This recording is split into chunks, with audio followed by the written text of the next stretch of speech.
Hello everyone, welcome back to another episode of Solar Entertainment. We got your classic duo of Ethan and Nishant back again.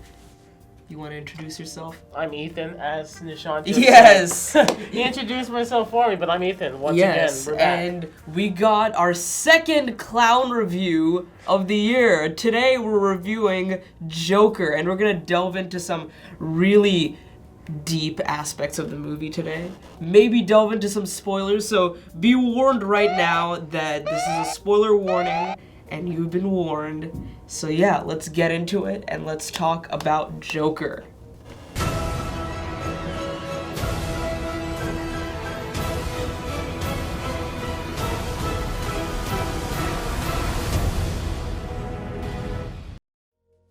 Yeah, so Joker itself is very much a character piece The slow, to a deep superhero. delve of Arthur Fleck. Yeah, not your typical comic book movie. It's not. It's very different. And so Arthur Fleck is a very interesting character. We've talked about him a lot. He's a loner. Down on his luck. Yeah, he's a kind of guy who nothing has gone right for him. He's never really had a happy day in his life. Yeah. And he's always down on his luck, and things just keep getting worse throughout the movie. Yeah, and it's an interesting film to watch. It's almost difficult at times because he's very awkward. It's very sad, kind of the way people treat him, because he has a mental condition that causes him to randomly laugh uncontrollably, unrelated to what emotion he's feeling, which in a society that's not very welcoming of differences or especially mental health that's just kind of set in, that's a very difficult thing for him. And it always comes out at the wrong times. Always when he's uncomfortable or whenever he's like put in a really awkward situation, the laugh comes out and he's like, oh, I don't know how to control this. And people always make fun of him for it. Yeah. So this movie really kind of delves into how society has the role of pushing Arthur into becoming the Joker that he will inevitably become. Yeah, and it really makes you think, what role would you have in this situation of pushing someone like this into becoming a character like the Joker? For sure. Yeah. So we've been talking about a lot of filmic elements and the ways that they made the movie that helped contribute to this. I know you were talking a lot about the cinematography. Yeah, this was a different approach to your normal comic book movies with flashy visuals and like up close personal fighting and all that. Yeah, none of that was in this movie. This was a more auteur indie art house kind of movie where the cinematography was very handheld and up close, and it was very personal and very raw, which kind of led to the realism of the movie. It was a very realistic movie. Yeah, and it was really, because of that, you were really able to see the amazing acting of Joaquin Phoenix, and he really was able to shine with this character. Joaquin Phoenix was phenomenal in this movie. Very, very, very, very great performance. Potentially Oscar worthy. We'll see about that. But he gives it his all in this film. For sure. Loses 52 pounds. 52 pounds for this film. He looked very, very skinny and sickly, and did not look like an easy way to get alien-like, for almost. It's surrealist very kind of, bony. The way he was holding his posture too throughout the character. Was very interesting. I actually read an interview or watched an interview of him saying that weight loss actually helped him with his movements throughout the movie, because he's a very physically his movements are very apparent. He's a physical actor also, yes, which is important. And for a role like that. And Todd Phillips, the director, said that this Joker has a lot of music in him, which you guys will understand when you guys watch the movie. But the music kind of came out with that the difference in physicality with Joaquin Phoenix, and it lent, the score too. The score was very, very good. It was very haunting. It's another filmic element that really enhanced the movie. And I think one thing I noticed is that the score progressed with intensity more and more as the characters slowly delved into more madness over the course of the movie.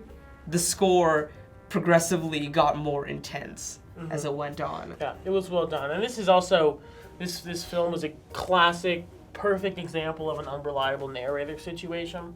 There's been a lot of speculation across online, people talking about this film, about which parts of it real and what isn't. Yeah, were real. I know there's theories that this entire thing potentially just happened in Arkham, and no one quite knows what's real. However, I would actually disagree with that, and I'd say that we do know as much as we can what is real, because all of the parts in the film, particularly the entire romance plot, was obviously something was off. Like all the stuff that actually ended up being unreal and things he had made up felt a little off, and it showed, which is why I think that the main storyline, especially the ending, was entirely real, but also the fact that how it relates into the universe with Batman, and how that kind of all comes together is very interesting.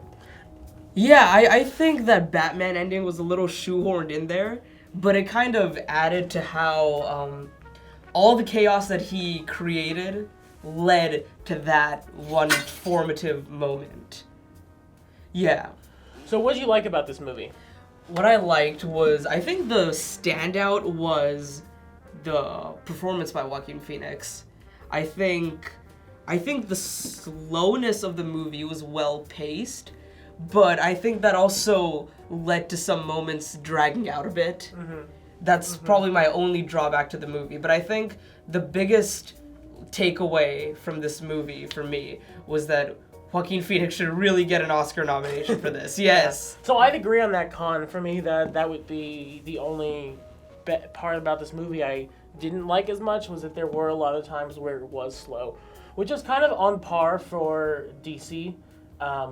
As bad as most of their stuff is, the ones I have watched, they all have felt significantly slower. Yeah. And that could also be because we have been so conditioned by a Marvel Cinematic Universe that so much really is happening. fast-paced and everything's happening and all at especially once, when and you it's have quippy one-liners and especially happening when you at have you. Endgame, you've got a 3-hour movie tying up 20 years of loose ends. But with this movie, what I really liked was the kind of the message that can be gleaned from it about society and about our society. It's a very looking glass kind of movie, which lets you look into our society and kind of Arthur make Fleck that is decision. very much an outsider. And then when he ends up committing the first violence that he does, it almost sparks a movement, and he starts to see people that are wearing a clown mask in support of the movement, and for the first time feels a part of something.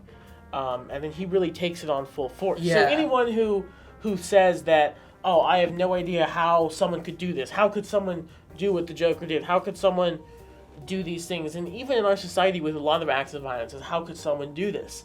I think that there's a lot of aspects of our society and the inclusive and exclusive parts of it that explain what can lead people to these very violent acts. Very well said. And it's interesting. So based on stemming from that, who do we think, who should see this movie? Or who should you see this movie with, and what should their situation be? I think classic film fans would really like this movie, because a lot of the inspiration this movie took from was from old 70s character studies like Taxi Driver and King of Comedy. It's filmed like a Scorsese movie. So classic movie lovers of classic movies from the 70s and early 80s would really like this movie. This is not a very good date movie, I would say that. No, it's definitely it's a very intense and disturbing movie, so keep that in mind before you go see this. I would say it's a mentally taxing movie. I think the people I went to see it with, we all agreed that afterwards that it was almost emotionally exhausting seeing this, because we all recognize parts of both ourselves and our society in this film. Within the film, But don't let that be a discouragement. I guess without further ado, ratings. Yes. All right, Ethan. What would you give this movie out of 10? I am going to give this movie 7 laughs out of 10. All right. Why not more? I think it was well done, but I think that it also was standard. Like, this isn't that original. I mean, because it is still based off of a long-running comic book thing, and this sort of character we have seen many times before, and there's a lot of indie movies that have also done a really good job with this sort of character piece. Okay. And for that reason, it's not any higher. All right. I would give it an 8.5. 8.5 laughs out of 10. I kind of agree with you in a way, but I do see the originality in there because we haven't seen many art house kind of character studies like this in a very long time, and Todd Phillips wanted to push that in, and this is a very different kind of DC movie, not your typical comic book movie at all. So which is good. It was a very big refresher for DC and Warner Brothers and comic book movies as a whole. It's good for them because they'll probably actually make money on this movie. Oh yeah, for sure. I think they already are. They for sure Probably. are. Yes. Sorry, DC. All right. Well, I think that's all we got. That wraps That's it all, up for folks. this episode of Solar Entertainment. Tune in every other Tuesday for more episodes. This has been Nishant. And I'm Ethan. Remember, we live in a society.